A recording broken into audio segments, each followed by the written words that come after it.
Bonsoir, dans les titres du JT de ce 1er décembre, c'est la journée mondiale de lutte contre le sida, l'occasion de s'intéresser au quotidien des personnes atteintes par le virus. Témoignage dans ce journal.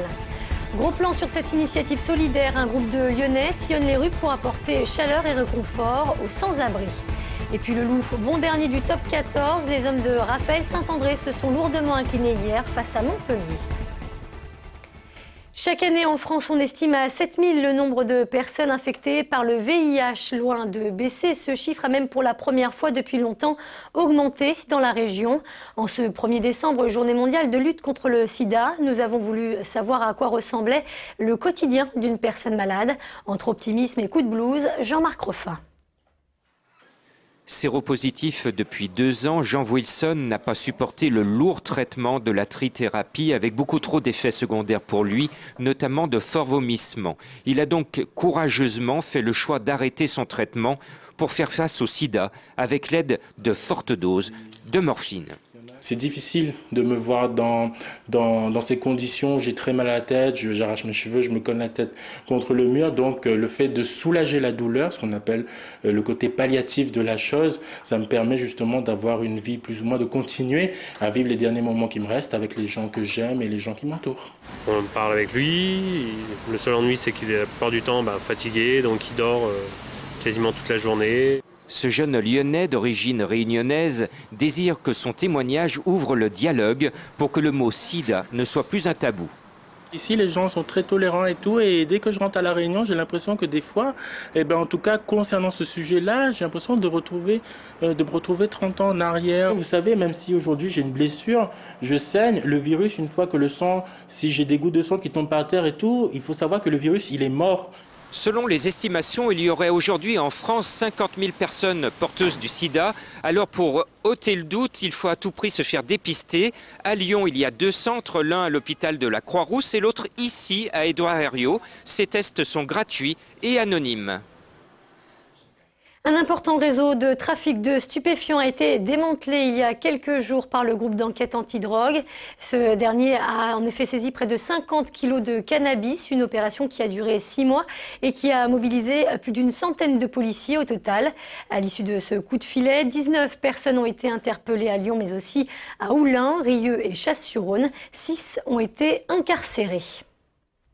Et puis en justice, le cri de colère de ce père de famille. Depuis 5 ans, il se bat pour défendre ses enfants, victimes selon lui de dérives sectaires. Une information révélée par nos confrères de Radio Scoop. À l'origine de ces dérives, le beau-père de l'un des enfants, adepte semble-t-il de chamanisme, il avait pour habitude de piquer les enfants avec des aiguilles notamment. Plusieurs plaintes ont été déposées devant la justice. Sans suite, Loïc Allégier demande à présent à être reçu par le procureur de la République. Ma fille, elle, ne veut plus rentrer chez sa mère quand c'est mon droit de visite à moi et que je dois la ramener. Elle en a marre de la vie. On ne croit plus en la justice, on ne sait plus quoi faire. C'est horrible de penser que ma fille souffre, elle est mutilée et que la justice ne réagisse pas. Pourquoi la justice ne protège pas mon enfant? C'est ça que je demande. Justice toujours, c'est un Michel Néret très élégant qui est apparu cet après-midi devant le tribunal de Saint-Étienne, annoncé dans un premier temps à 9h.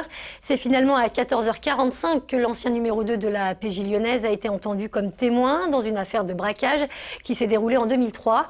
Un témoignage qui a duré tout juste 1h30. Il s'agissait de la première apparition publique de l'ancien commissaire depuis son incarcération en septembre dernier. Une fois son audition terminée, il a été reconduit à la prison de la Santé. Et puis un mot sur Alexis Montrel, ce jeune basketteur disparu le long de la Saône à Trévoux. Cela fait 15 jours aujourd'hui qu'il n'a pas donné signe de vie. Et ce malgré une importante mobilisation des proches, mais aussi de vastes opérations de recherche.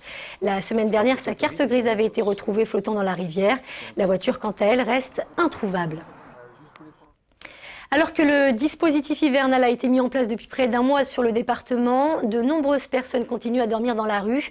Pour leur venir en aide, des particuliers ont décidé de mettre en place une soupe populaire. Tous les dimanches soirs, ils sillonnent les rues de Lyon pour apporter un peu de réconfort aux sans-abri. Nous les avons suivis lors de l'une de leurs tournées. C'est le gros plan de la rédaction. Il est signé Jasmine Sorg. Alors ce soir au menu, on a une salade en entrée. Et après, on a une soupe, super soupe qui est ici, là, voilà. Avec du riz, du bœuf bourguignon. Comme tous les dimanches, José, chanteur dans ce bar, et quelques bénévoles s'affairent en cuisine. Au départ, l'envie d'aider son prochain, née d'une discussion sur Internet entre amis. C'est 3 heures de temps, c'est pas grand-chose, mais ça peut apporter beaucoup. Plutôt que uniquement de se demander, on s'est dit un jour, allez, on le fait.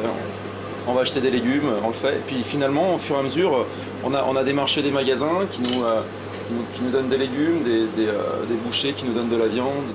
20h, départ pour la place Carnot. SDF, famille dans la précarité, retraités.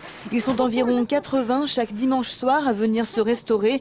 Bien que l'Armée du Salut distribue à 2 pas d'ici des repas, leur plus, c'est de concocter des petits plats maison et d'apporter un peu d'amitié. On va dire qu'on a 50% d'habitués, je dirais. Les autres, c'est des gens de passage ou qui ont eu vent de l'organisation par d'autres personnes et qui viennent parce qu'ils ont faim. C'est génial, mais c'est plus qu'extraordinaire, c'est mirobolant. Ils font ça bénévolement, il faut les remercier. Et je crois que tout le monde apprécie. Ça me dépanne et puis on finit par connaître des gens et il y a de braves gens qui viennent là. Le petit groupe servira sa soupe du dimanche jusqu'en avril. Ils sont environ 170 sur Facebook à être membres du collectif Ta faim tu manges. Ils lancent un appel pour que d'autres bénévoles suivent leur exemple et organisent la soupe populaire un autre jour de la semaine.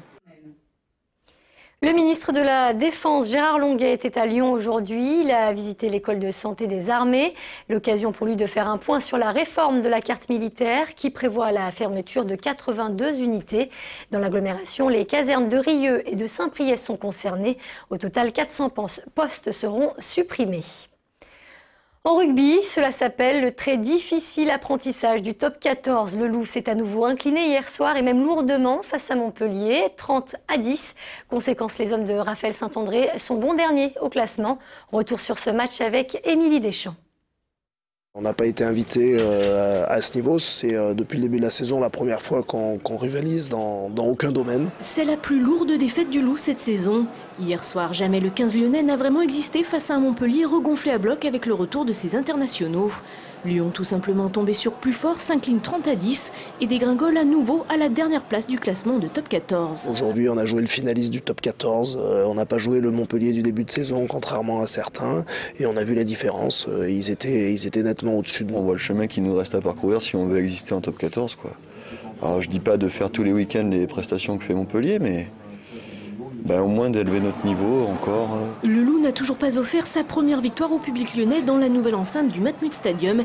Et Lyon a grillé 2 jokers dans sa série de 3 matchs en 10 jours. Avec une défaite à Bayonne vendredi et le revers face à Montpellier. La réception de Perpignan dimanche à 15h s'annonce donc déjà décisive. Forcément, déjà, on s'était dit que pour ces 3 matchs, Bayonne, Montpellier et Perpignan, il fallait avoir au moins 2 victoires.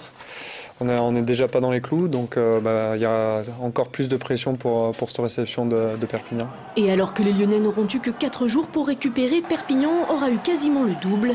Dimanche, le Loup qui compte toujours un match en retard doit se sublimer pour espérer se relancer avant le début de la phase retour le 31 décembre.